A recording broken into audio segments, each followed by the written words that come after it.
কি বাচ্চাটা এভাবে কাঁদছে কেন? আসলে ছোট বাচ্চা তো, তাই কাঁদছে। দিন না, আমার কাছে একবার দিন।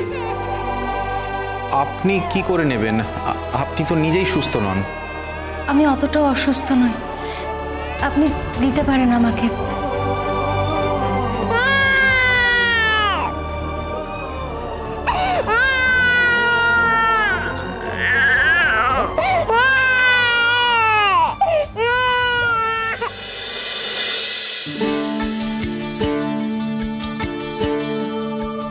আরে আপনি আপনি ম্যাজিক জানেন নাকি? না রে, আসলে ও ছোট তো, আমরা ঠিকভাবে ধরতে পারি না। উনি ঠিকভাবে ধরেছেন, তাই আরাম হচ্ছে, তাই তো কাঁদছে না। ওর না একটু জল তেষ্টা পেয়েছে, আপনাদের কাছে জল আছে? ওকে খাওয়ানো যাবে? হ্যাঁ, আমার গাড়িতেই আছে, গাড়িতে উঠলেই আমি জল দিতে পারবো আপনাকে। আচ্ছা, ওর ওর মা কোথায়?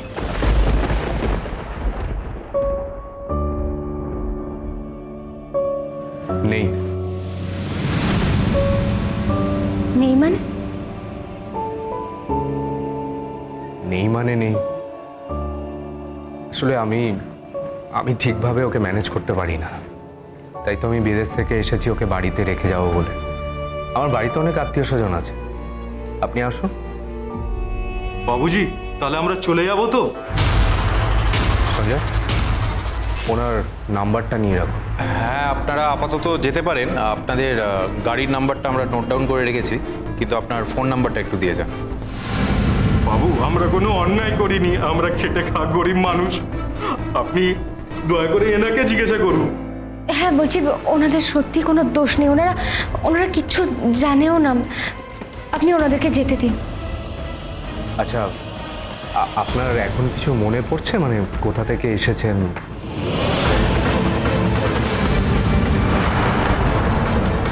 ঠিক আছে, এখন বলার দরকার নেই, আপনাকে এত স্ট্রেস নিতে হবে না।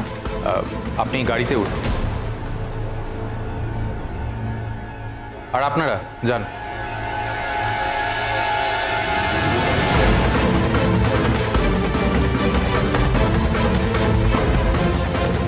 আয়ুষ, বলছি আগে আমাদের বাড়িতে একটু রেস্ট নেব, তারপর তোদের বাড়িতে যাব, ঠিক আছে? আমার বাড়ি এখান থেকে খুব একটা বেশি দূরে নয়। আসলে আমার ওয়াইফ আয়ুষ আসছে বলে কিছু রান্নাবান্না করেছে, একটু খাওয়া দাওয়া হবে। আর আশা করি আপনি তাতে একটু রেস্ট পাবেন আর আপনার শরীর ভালোও হয়ে যাবে। আপনার আমার বাড়ি যেতে কোনো আপত্তি নেই তো? আমরা কাল ওর বাড়ি চলে যাব। আমাদের ভরসা করতে পারছেন না, তাই তো? পথে তো এখন আমার বন্ধু, ভরসা না করে তো উপায় নেই। কারোর না কারোর উপরে তো আমাকে ভরসা করতেই হবে। বেশ, আপনি তাহলে আমাদের সাথে ওর বাড়িতে চলুন। ওর ওয়াইফ আছে বাড়িতে, আপনি গেলেই বুঝতে পারবেন, আর আপনারও ভালো লাগবে।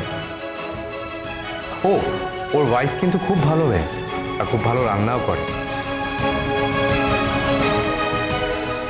তখন যদি আপনার কিছু যদি মনে পড়েন, তাহলে আপনি বলবেন আমাদের। চলুন।